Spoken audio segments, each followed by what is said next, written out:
suivrai mon Seigneur et mon Maître, sans jamais m'éloigner de ses pas, sans que rien ici-bas ne m'arrête, et sans rien que le chant de sa voix.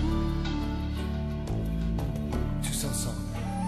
Je suivrai mon Seigneur et mon Maître, sans jamais m'éloigner de ses bras, sans que rien ici. Dans le mois de juillet, nous avions interrompu notre parcours de la Bible en raison, plus ou moins, d'un livre biblique par dimanche, et nous avions fini avec Ésaïe. Alors, si vous connaissez vos Bibles, vous savez bien quel est le suivant, et c'est le prophète Jérémie.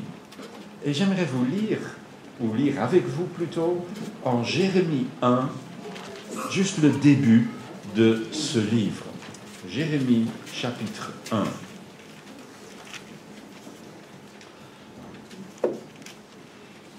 Vous savez ce que veut dire le nom de Jérémie?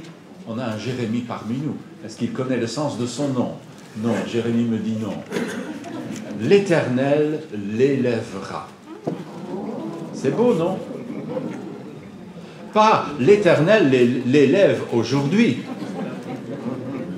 L'élèvera en son temps. Et ça, c'est vraiment le message de Jérémie.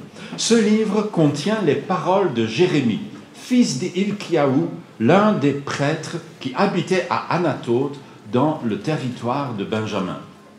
L'Éternel lui a parlé la 13e année du règne de Josias, fils d'Amon et roi de Juda, et sous le règne de Jéhoïakim, fils de Josias, roi de Juda, et le règne de Sédécias, fils de Josias, roi de Juda, jusqu'à la déportation des habitants de Jérusalem au 5e mois. L'Éternel m'adressa la parole en ces termes. Avant de t'avoir formé dans le sein de ta mère, je t'ai choisi. Et avant ta naissance, je t'ai consacré.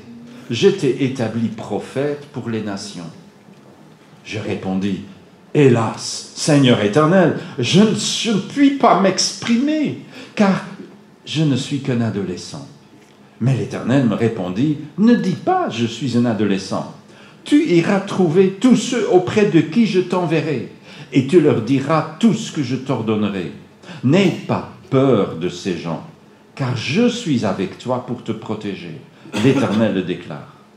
Alors l'Éternel tendit la main et me toucha la bouche et me dit, tu vois, je mets mes paroles dans ta bouche. Sache que je te confie aujourd'hui une mission envers les nations et les royaumes, celle d'arracher et de renverser, de ruiner et de détruire, de construire et de planter. Jusque-là. Seigneur, que ta parole puisse nous toucher le cœur. Seigneur, le prophète Jérémie est un homme qui n'est pas des plus populaires. Et on n'arrive plus vraiment à le comprendre aujourd'hui. Mais Seigneur, assiste-nous par ton esprit. Au nom de Jésus. Amen. Par un concours de circonstances, aujourd'hui, ça c'est pas un concours de circonstances, c'était prévu bien sûr, nous lisons Jérémie 1 et la vocation du prophète, et il se fait dans mon culte personnel, je suis en train de reparcourir la Bible et je suis arrivé en 1 Samuel et j'ai lu hier la vocation et l'onction du roi David. Il n'y a guère deux hommes qui sont plus opposés que ces deux, Jérémie et David. Jérémie, l'homme qui pleure. David, le jeune homme tout frais, tout beau, plein de vitalité, oint pour diriger Israël. Et je me suis dit, imaginez, dans l'imagination on peut tout faire, imaginez que nous avions ces deux-là comme candidats pasteurs dans notre église. Jérémie d'un côté, David de l'autre. Chers amis, il n'y aurait pas photo. On choisirait David. L'avenir,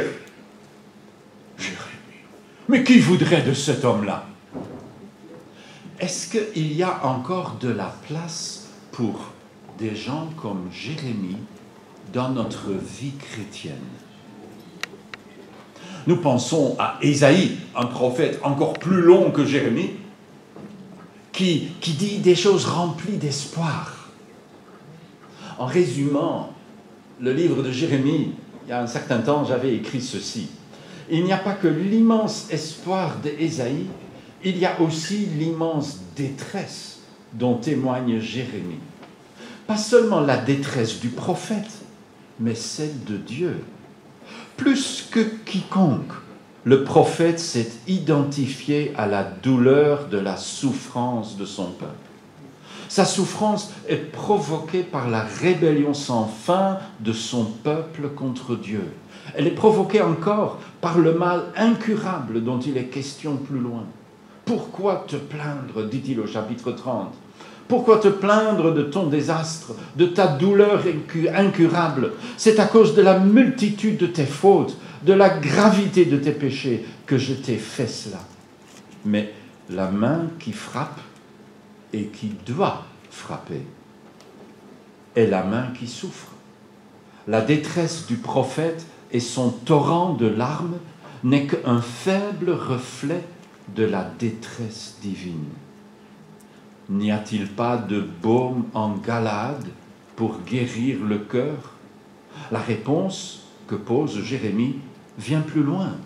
Le cœur, notre cœur, tortueux par-dessus tout et incurable, rend le jugement inévitable, à moins de se tourner vers Dieu. Quand on se détourne de Dieu, il ne reste que l'attente du jugement. Mais le désastre incurable et la souffrance indicible que cela entraîne, même 1000 fois méritée, ne peut soulever notre joie. Connaissons-nous quelque chose à cette détresse? Ou observons-nous nos semblables avec le détachement de Jonas? La vengeance de Dieu est une réalité aussi terrifiante qu'inéluctable. Et pourtant, écrit Jérémie, je suis brisé par la blessure de la fille de mon peuple. Je suis sombre, la désolation me saisit. Quel homme! Mais qui peut vouloir un homme pareil comme pasteur? Mais bon, il n'est pas candidat, donc ne vous en faites pas outre mesure. Jérémie est un prophète qui a vu l'accomplissement de ses prophéties. Et il aurait désiré ne pas le voir. Nous disons, oh, quand tu annonces des choses et que Dieu le fait, waouh, c'est quelque chose. Allez voir Jérémie. Il aurait préféré de loin de n'en rien voir. Mais il a tout vu. Et il est mort de tristesse, probablement littéralement. Il prêche sans être cru. Il avertit sans être écouté. Il est jeté en prison, abandonné dans un puits où il aurait péri s'il n'y avait pas eu un Africain compatissant pour l'en sortir au péril de sa vie. Il aurait aimé voir des miracles et des prodiges, mais il n'a rien vu. Il a vu le jugement, il a vu la colère, il a vu son peuple périr par centaines de milliers. Et à la fin, il est renvoyé en exil contre son gré de force et il est mort loin de chez lui. Dieu lui dit, tu ne te marieras pas. En Israël, où se marier est une vocation générale, où un homme qui n'est pas marié, c'est une bizarrerie, ce prophète qui doit faire sans le soutien d'une épouse bienveillante. Tu n'entreras pas, dit Dieu, dans une maison où il y a le deuil, parce que Israël va connaître un deuil où personne ne viendra consoler. Tu n'iras pas dit-il, dans une maison où on fait la fête, parce que c'est fini la fête. Cet homme étrange, qui aurait pu le comprendre? Il est tellement contraire à l'habitude. Nous aimons la réussite. Nous aimons le succès. Nous sommes drogués au succès aujourd'hui. Même dans le milieu chrétien. Alors Jérémie devient incompréhensible et illisible. Et pourtant, 52 chapitres interminables de Jérémie sont là au cœur de nos Bibles. Il aurait voulu se taire. Et il le dit dans une de ces prières que nous allons parcourir tout à l'heure. Il aurait voulu ne rien dire, mais il dit « Ta parole est comme un feu, je ne peux pas me taire. Et à ma perte. » Ça, il ne le dit pas, mais il pense probablement à sa perte. Il doit continuer à parler. C'est le prophète des larmes. C'est le prophète de la souffrance. C'est le prophète de la déception. Il n'est pas déçu de Dieu, et encore, mais il est déçu par son peuple. Et il voit son peuple, le peuple élu, partir à la destruction de par son propre choix. Mais il reste fidèle. C'est ce que j'ai écrit au-dessus. Fidèle même dans la nuit. Être fidèle à Dieu quand tout va bien, c'est pas difficile. Mais être fidèle quand tout va mal, ça, c'est Jérémie. Et en cela, peut-être il ressemble plus que tout autre prophète à Jésus, qui a connu le vent contraire, du début jusqu'à la fin, et la fin à la croix. Jérémie peut être celui qui peut le mieux comprendre notre Seigneur bien-aimé. Et si nous voulons comprendre Jésus, peut-être que nous aurons besoin de nous plonger dans le prophète Jérémie. Bien sûr, on ne va pas passer à travers 52 chapitres en une petite demi-heure, mais peut-être 3 leçons. 3 leçons avec des exemples pour l'illustrer. Tout d'abord, les apparences sont trompeuses. C'est la première leçon, et vous avez ça avec clarté dans les premiers 16-17 chapitres de Jérémie. Jérémie commence à travailler sous le règne du bon roi Josias. Une lumière, un deuxième David. Il n'y a guère jamais eu de roi comme Josias, sauf David.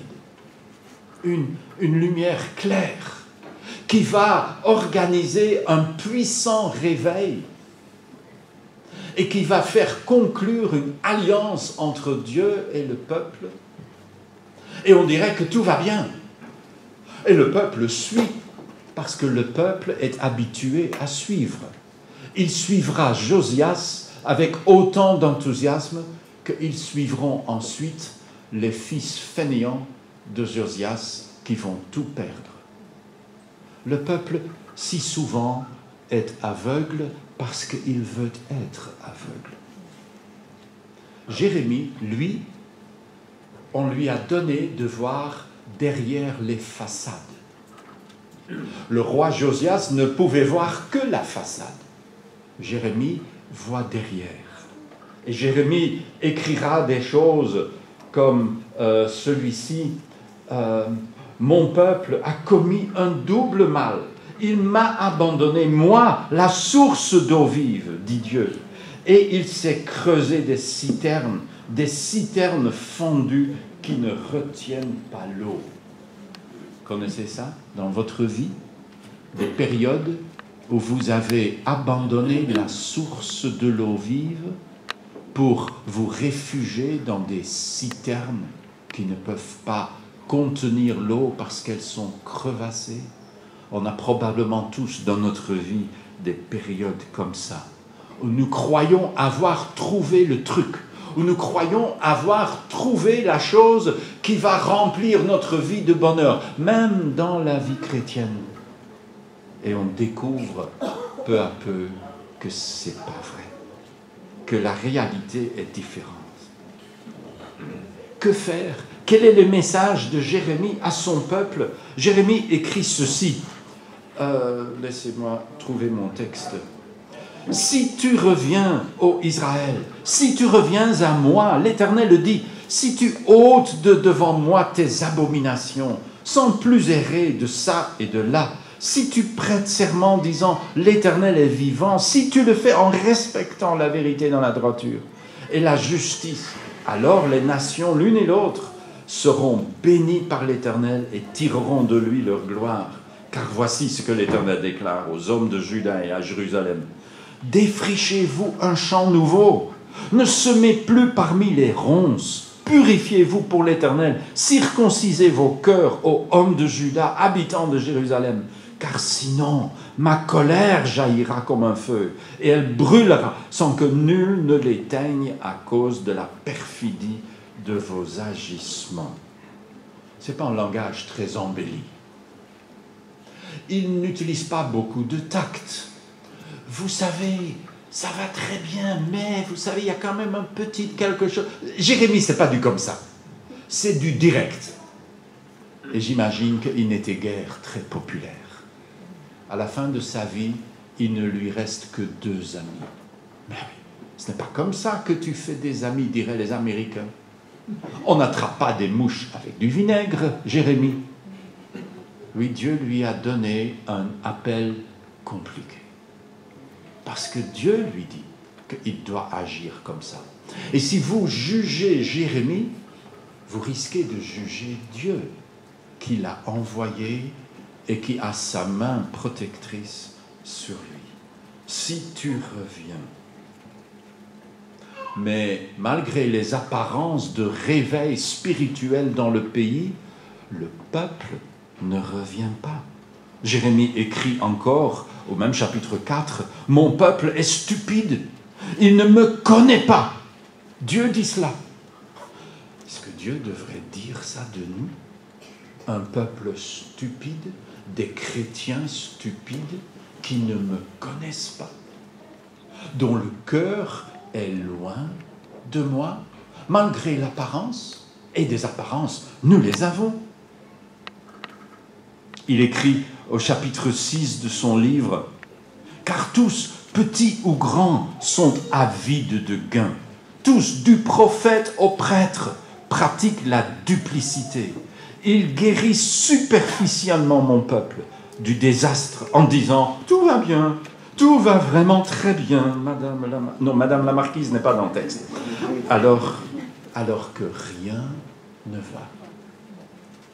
Voyez, il y a 2 genres de médecins. Il y a des médecins qui cherchent à vous guérir et qui n'ont pas peur de vous faire mal ce faisant. Et il y a des médecins qui vous diront « mais tout va très bien, ça fait 25 €. » Dans la vie chrétienne, les 2 choses existent aussi, bien sûr. Des gens qui nous annoncent monts et merveilles parce que tout va bien, il y aura un grand réveil spirituel quand l'Antichrist est à la porte. Et il y a des gens qui osent dire la vérité et qui veulent nous préparer à la persécution et à la souffrance, parce que c'est cela qui est à la porte. Le résultat, par exemple au chapitre 9, que chacun se méfie de son prochain. Ne vous fiez pas à votre parenté, car chacun s'applique à tromper les membres de sa parenté. Chacun se répand en calomnie à son compagnon. Voyez les apparences? Les calomnies, c'est toujours par derrière. À l'apparence, tout va bien. Le temple est rempli. Je parle du temple au temps de Josias. Tout va bien. Mais par derrière, on se détruit, on s'insulte, on se calomnie et on se tue. Alors, le jugement, bien sûr, est inévitable. Qui donc aura pitié de toi, Jérusalem? Qui compatira avec toi? Qui se détournera de son chemin pour s'informer de ton état? Tu m'as abandonné, déclare l'Éternel. Tu m'as tourné le dos. Alors, de mon côté, j'ai levé la main contre toi. Je t'ai exterminé. J'en ai assez de toujours renoncer à te châtier. C'est pas encore là. On est encore à des longues années avant le jugement. Mais Jérémie parle comme si c'est déjà sur place pour en dire toute la certitude. C'est ainsi que ça va se passer. Au chapitre 16, verset 12, « Vous avez fait pis encore que vos pères. Chacun de vous persiste à se conduire selon les penchants de son cœur mauvais sans m'écouter. » Voyez, Dieu n'est pas dupe. Il entend nos chants. Mais ce n'est pas nos chants qui l'intéressent réellement. Il veut savoir ce qui se chante dans notre cœur, ce que nous pensons réellement. Dieu ne peut pas se contenter des apparences.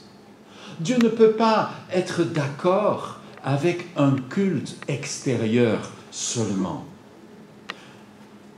Déjà par Ésaïe, Dieu avait dit « Ce peuple se tourne vers moi, mais ce n'est qu'en parole. Ils me rendent hommage, mais c'est du bout des lèvres. Au fond de son cœur, il est bien loin de moi. Et la vénération qu'il me témoigne n'est faite que de règles des hommes que les hommes lui ont enseignées. » Dieu cherche la vérité au fond de notre cœur. Le reste ne l'intéresse pas. Et Dieu a trouvé dans quelqu'un d'aussi triste que Jérémie un homme selon son cœur. Et ça vaut plus que tous les cadeaux des rois. Apparence. Un temple rempli et un cœur vide. Il vaut mieux, bien sûr, avoir et un temple rempli et un cœur rempli. Dieu est devenu un Dieu de facilité, un Dieu qui ne peut que donner du succès, qui peut nous donner un bonheur béat. Et tout va bien, pas de problème à l'horizon. Mais à la fin de son livre, Jérémie rappelle ce que fait un fils de Josias, 5 ans après la mort de son père. Quand il reçoit le livre de Jérémie, du moins écrit jusque-là, et qu'on le lui lit, et qu'à chaque page qu'il a fini de lire, il prend son canif, coupe la page et jette-le au feu. Alors, le jugement est à la porte. C'est pas possible autrement. Si tu n'as plus de place pour la Bible, si tu n'as plus de place pour la parole de Dieu, il ne reste que le jugement. Ça, c'est le message du prophète Jérémie. Un peuple qui suit ses propres penchants. 23 ans après la mort de Josias, c'est fini. Le peuple est chassé de son pays. Jérusalem est rasée et le temple de Dieu est brûlé. Triste Jérémie. Mais comment a-t-il pu supporter une vie pareille?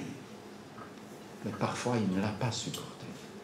Nous avons égrené au travers de son livre une série de prières. J'en ai retenu 7.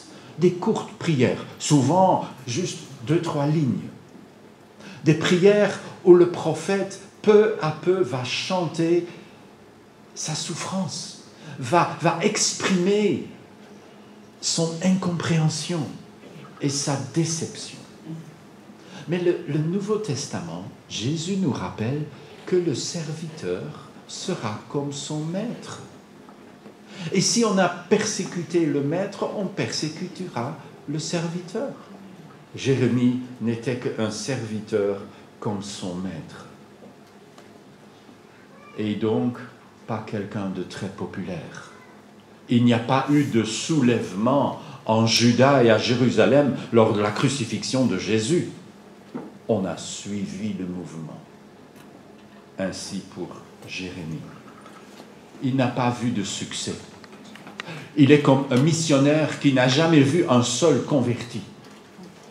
Il est un homme où tout est allé de travers, ou plutôt où tout est allé exactement comme Dieu le dit par sa bouche. et il aurait aimé se taire.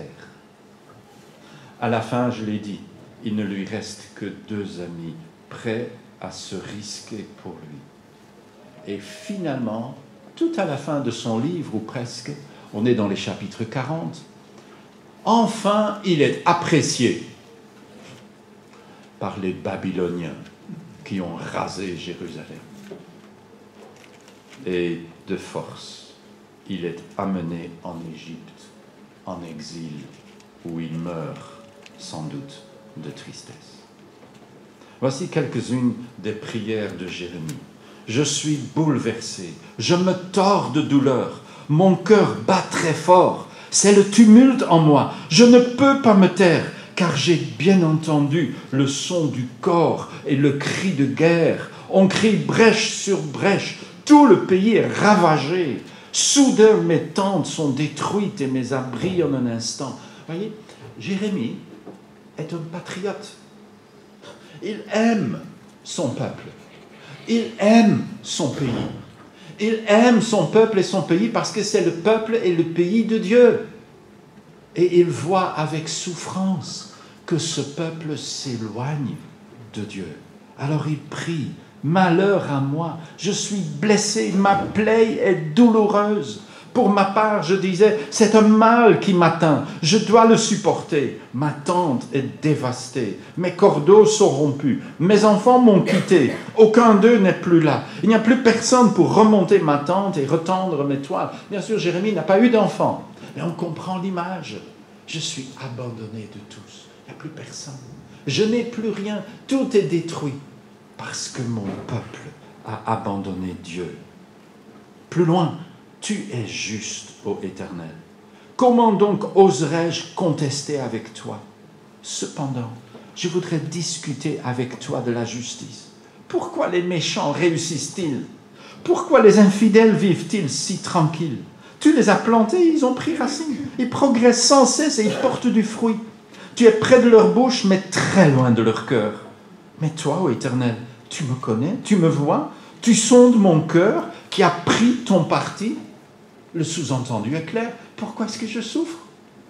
Pourquoi est-ce que tes ennemis sont heureux et moi, je souffre? Il n'y a pas réellement de réponse. En fait, pour l'encourager, Dieu dit, et c'est choquant, s'il te faut un pays tranquille pour que tu ailles bien, mais qu'est-ce que tu vas faire quand c'est la tempête? Et la tempête vient. Avec ça, tu es encouragé. Malheur à moi, continue-t-il un peu plus loin. Pourquoi ma mère m'as-tu donc mis au monde? Tout le pays s'en prend à moi et me cherche querelle. Je n'ai rien emprunté, je n'ai rien prêté, et pourtant, tous me maudissent. Dès que j'ai trouvé tes paroles, prie-t-il encore, je les ai dévorées. Elles ont fait ma joie et mon bonheur, car je porte ton nom, ô Éternel, Dieu des armées célestes. Jérémie, littéralement, Jérémiahu, et à la fin, Yahou, c'est le nom, l'Éternel. Il porte littéralement le nom de l'Éternel. Je ne me suis pas joint au cercle des moqueurs pour me réjouir avec eux. Non, contraint par ta main, je suis resté à part, car tu m'avais rempli d'indignation. Pourquoi donc ma souffrance est-elle permanente et ma plaie douloureuse, rebelle aux soins? Vraiment, pour moi, tu es une source trompeuse au débit capricieux. Voyez sa souffrance?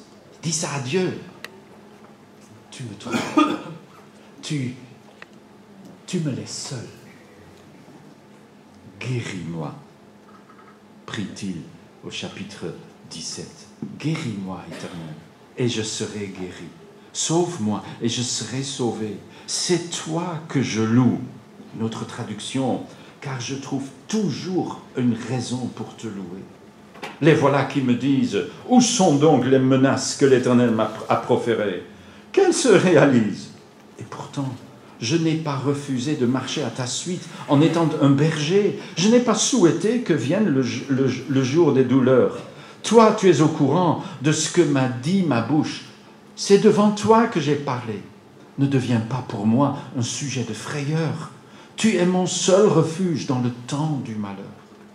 Et sa dernière prière au chapitre 20. Tu m'as séduit, ô Éternel, et je me suis laissé séduire. Tu t'es servi de la force avec moi, et tu l'as emporté. À longueur de journée, je suis un objet de risée. Tous se moquent de moi. Chaque fois que je parle, c'est pour crier très haut. J'annonce la violence et la dévastation. À longueur de journée, ta parole éternelle m'attire les outrages et les insultes. Et lorsque je me dis, je veux oublier sa parole, et je ne parlerai plus en son nom, il y a dans mon cœur comme un feu qui m'embrase, enfermé dans mes os.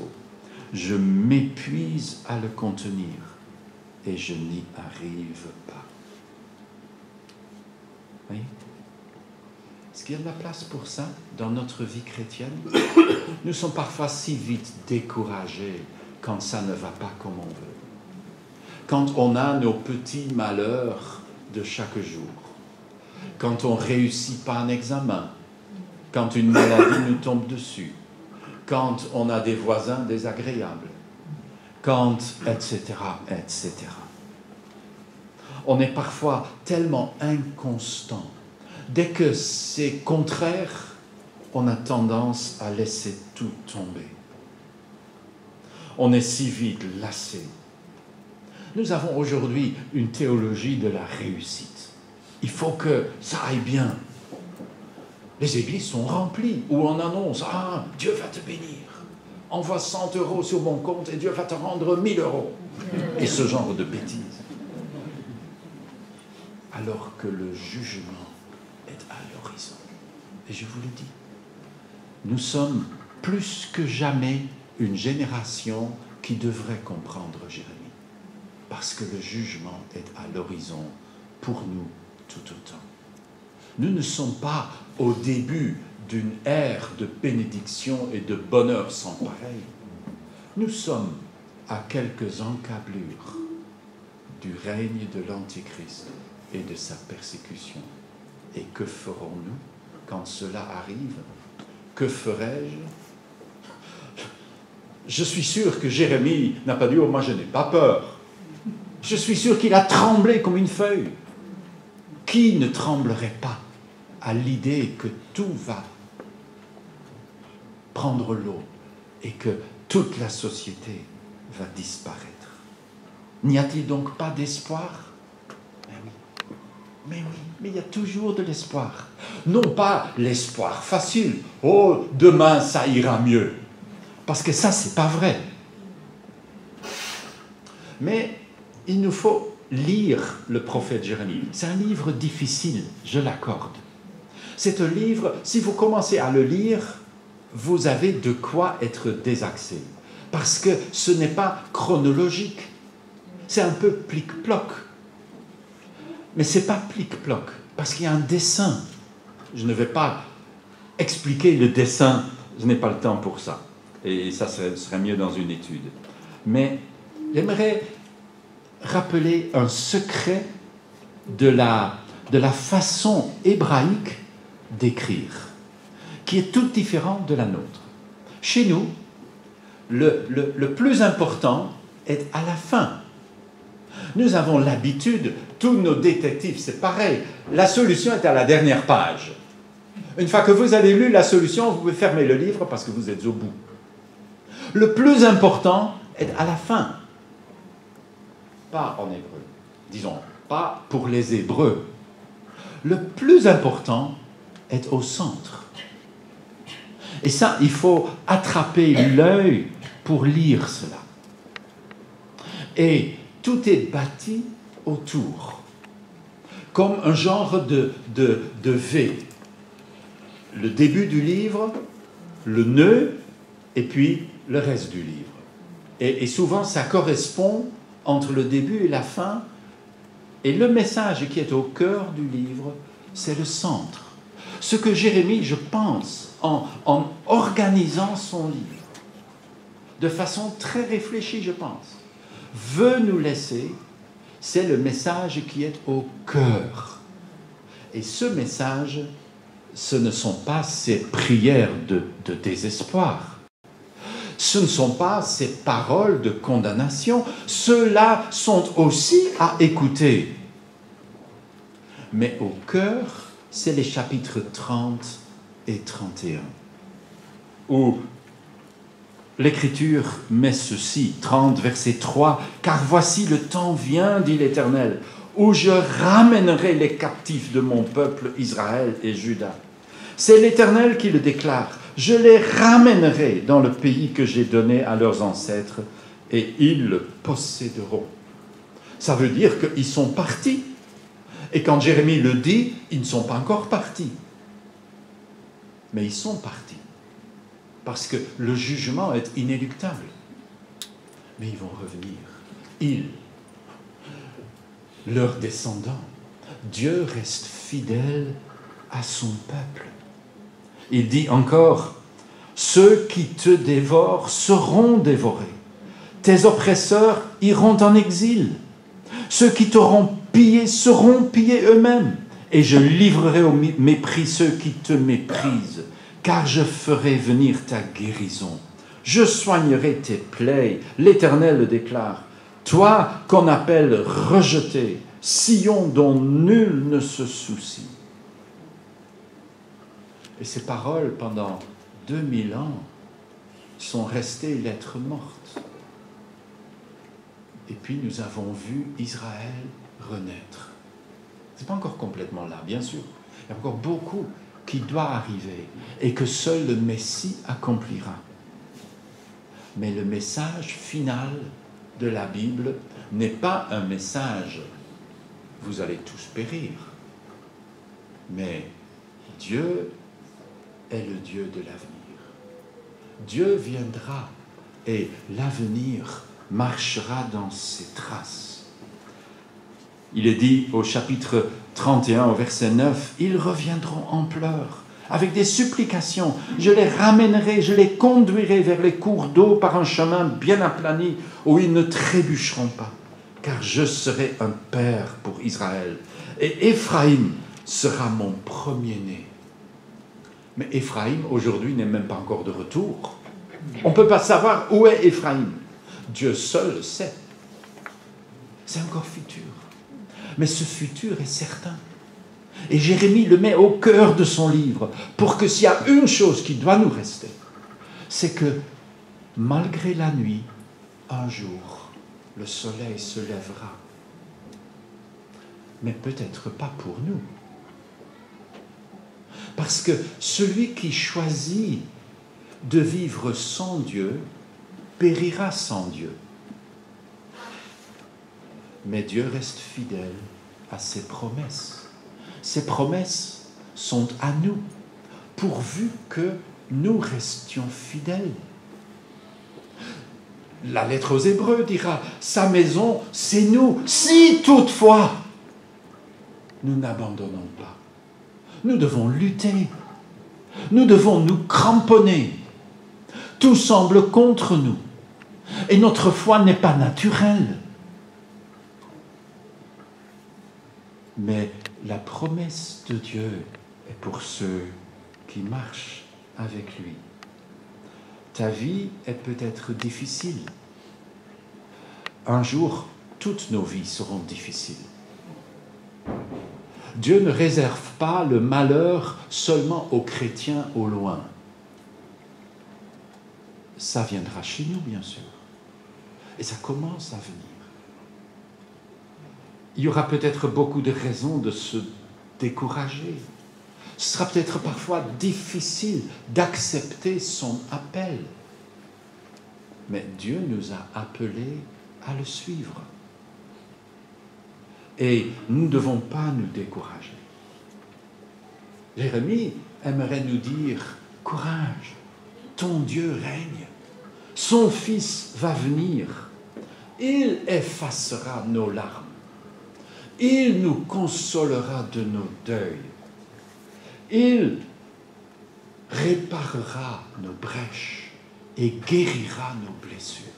Courage, Peut-être qu'il faut patienter longtemps. Il y a des gens qui ont patienté très longtemps. Et Jérémie n'a jamais vu ce jour. Il l'a salué de loin et il est mort sans connaître. Mais il est resté fidèle. Et nous aussi, en attendant, servons-le d'un cœur humble. Servons-le même si on ne comprend pas grand-chose. Même si on se dit, mais Seigneur, que fais-tu? Tu m'oublies. Dieu ne n'oublie pas.